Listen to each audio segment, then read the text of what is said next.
Hi, in this video, I'm going to show you how you can change your time zone in Outlook. If this video helps, please like and subscribe to this channel. So if you have moved to a different region and you're struggling with the time zone, then to switch to your current time zone is pretty simple.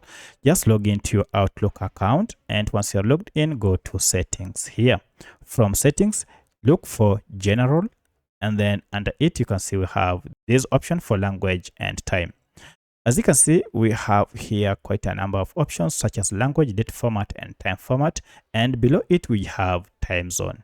To change your time zone, click on change. And here you can see your current time zone. So to change it, click on the drop down arrow here. And we have various time zones that you can choose from here. Now choose your current time zone and then click on save to effect the changes. So that's how you can change your time zone in Outlook. If you have any other question, kindly let me know in the comment section.